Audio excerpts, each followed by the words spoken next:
मध्य प्रदेश का हूँ, हिंदी भाषी हूँ, कन्नड़ा सीखने की कोशिश कर रहा हूँ, परंतु आज मैं आपके बीच में हिंदी में ही भाषण दे पाऊंगा। कन्नड़ा विश्वविद्यालय हम्पी के दीक्षांत समारोह के अवसर पर मंच पर उपस्थित central tribal university Andhra Pradesh के वाइस चांसलर और आज के इस दीक्षांत समारोह के मुख्य अतिथि डॉक्टर तेजस्वी वी कट्टीमानी जी, कन्नड़ा विश्वविद्यालय के vice chancellor doctor S C. Ramesh ji, registrar doctor A. Subbanna Rai ji, मानद उपाधि नाडोजा से सम्मानित महानुभावों, कार्यकारी एवं गवर्निंग परिषद के सम्माननीय सदस्यगण, संकाय अध्यक्ष एवं विद्वान शिक्षकगण और गैर शिक्षकीय अधिकारी एवं कर्मचारीगण, उपाधि प्राप्त करने वाले विद्यार्थी और उनके परिजन, सम्माननीय अतिथिगण, देवी और सज्जनों, नमस्कार। तम्मेलरिगु हार्दिक अभिनंदनेಗಳು।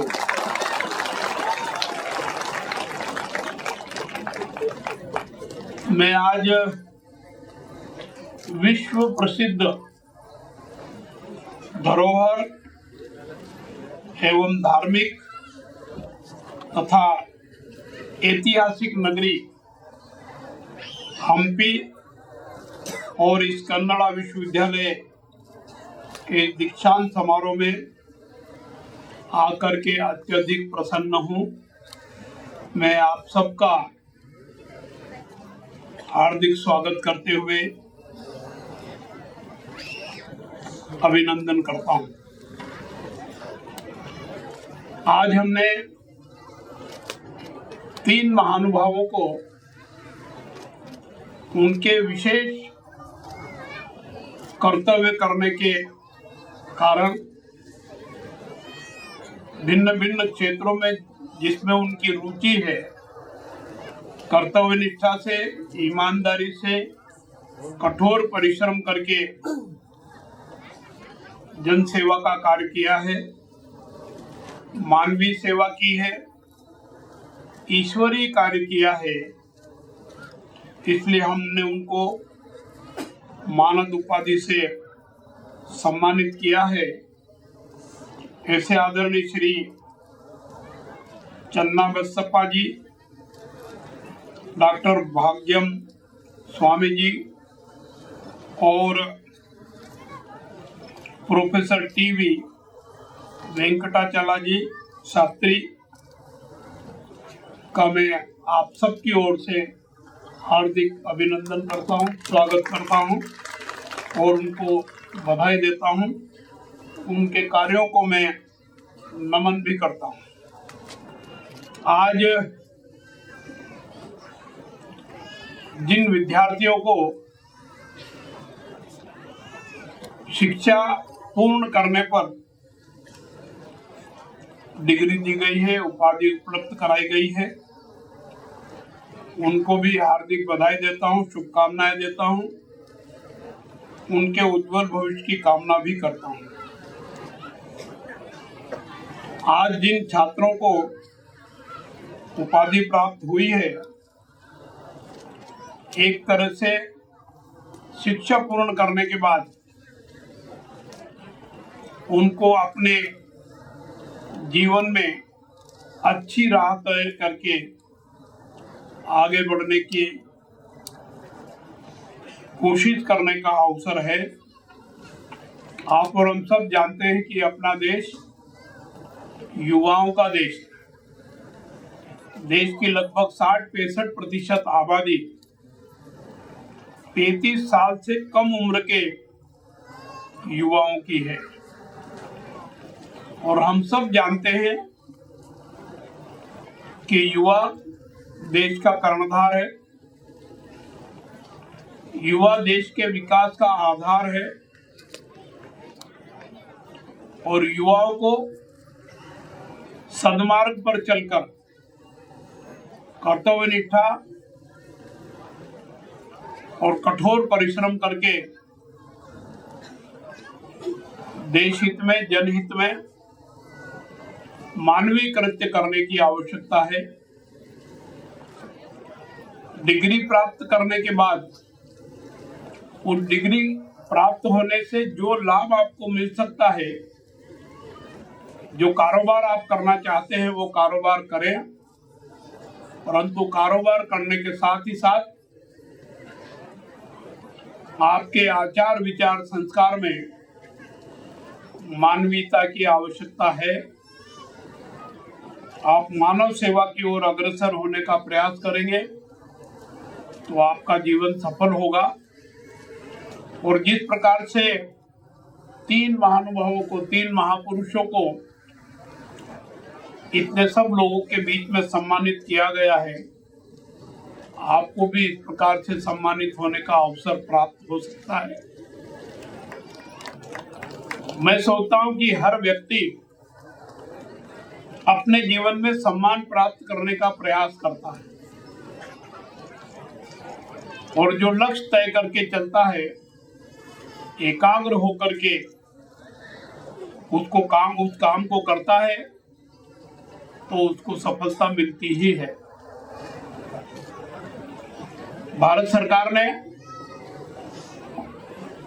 नई राष्ट्रीय शिक्षा नीति बनाई है और 21वीं सदी की ये पहली राष्ट्रीय शिक्षा नीति है। इस राष्ट्रीय शिक्षा नीति में क्षेत्रीय भाषाओं को बढ़ावा देने के लिए भी प्रावधान किए गए हैं। सारे देश के स्कूल और विश्वविद्यालयों से ये अपेक्षा की गई है कि क्षेत्रीय भाषा में भी पढ़ाई करवाना चाहिए। क्षेत्रीय भाषा के कारण विचारों का आदान प्रदान और विषय को समझने में आसानी होती है। मुझे खुशी है कि कन्नड़ा विश्वविद्यालय पिछले 30 वर्षों से ये काम कर रहा है। बहुत सारे वैज्ञानिकों की और इंजीनियरों की ऐसी सोच है कि अंतर्राष्ट्रीय भाषा के रूप में अंग्रेजी की पहचान है। वैज्ञानिक काम, इंजीनियरिंग, टेक्नोलॉजी के काम अंग्रेजी के बिना संभव नहीं है। परंतु आज के इस अवसर पर मैं ये बताना चाहता हूं कि विश्व के 5-6 विकसित राष्ट्र हैं, उसमें जापान है। वहां सारी टेक्नोलॉजी जापानी भाषा में ही सिखाई जाती है, पढ़ी जाती है। चीन भी है, वहां भी चीनी भाषा का उपयोग होता है। फ्रांस भी है विकसित राष्ट्रों में,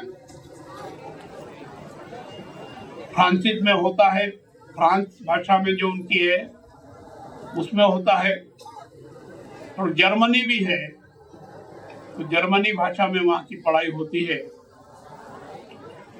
और हम सब जानते हैं कि टेक्नोलॉजी के मामले में, वैज्ञानिक विषयों के मामले में और अन्य सभी विषयों में वो पारंगत है। और इसीलिए विश्व के 6 विकसित राष्ट्रों में उनकी गिनती होती है। इसका अर्थ सीधा सीधा ये है कि हम चाहे तो क्षेत्रीय भाषा में भी सभी प्रकार की, समस्त प्रकार की शिक्षा दी जा सकती है, पढ़ाई की जा सकती है और देश को विकास के मार्ग पर ले जाया जा सकता है।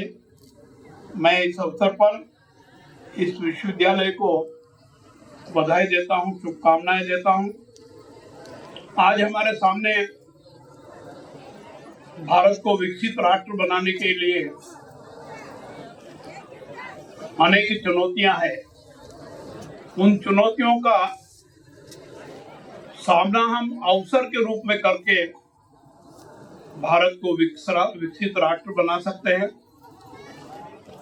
भारत पहले विश्व गुरु था, सोने की चिड़िया कहलाता था। आज भी वो संसाधन उपलब्ध है।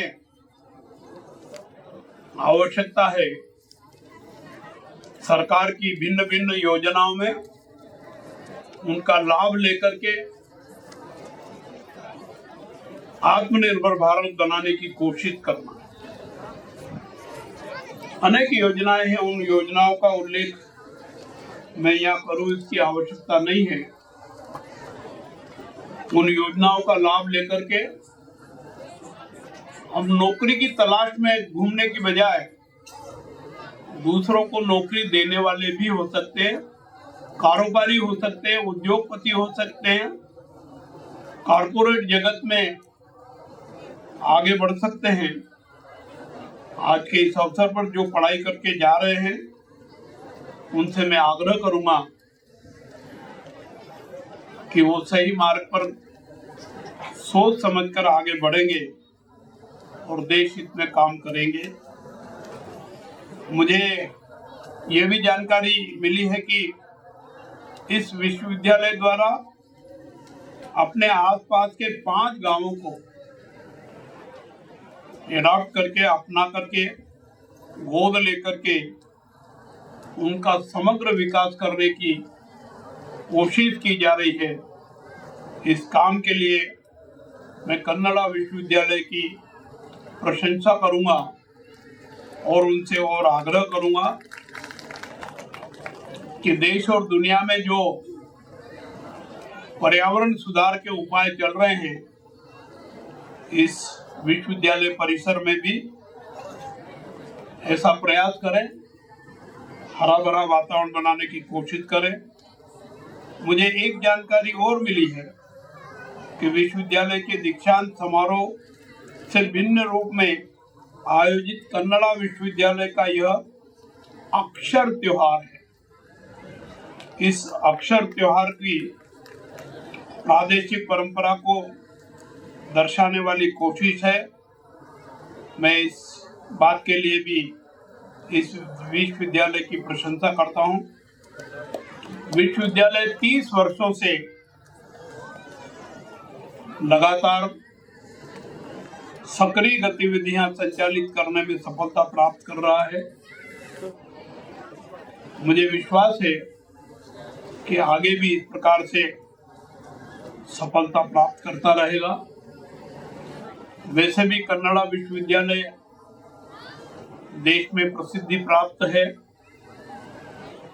यहाँ के प्रत्येक छात्र यहाँ से जाने के बाद ये कोशिश करें कि वो कन्नड़ा विश्वविद्यालय का, इस प्रदेश का और देश का गौरव बढ़ाने में सहभागी बने। आप और हम सब इस बात से सहमत हैं कि जो योजनाएं हैं देश के विकास के लिए, उसमें अगर जन भागीदारी हो जाती है तो वो योजनाएं सफल होती है, और जब योजनाएं सफल होती है तो देश निश्चित रूप से विकसित होगा, ये मान करके चलें। इससे ज़्यादा कुछ कहूँ इसकी आवश्यकता नहीं है। मैं आप सब ने मुझे हिंदी में बोलने के बाद भी शांति से सुना।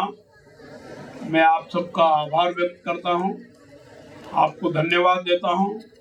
मेरी बात को समाप्त करता हूँ। धन्यवाद। जय हिंद, जय कन्नड़।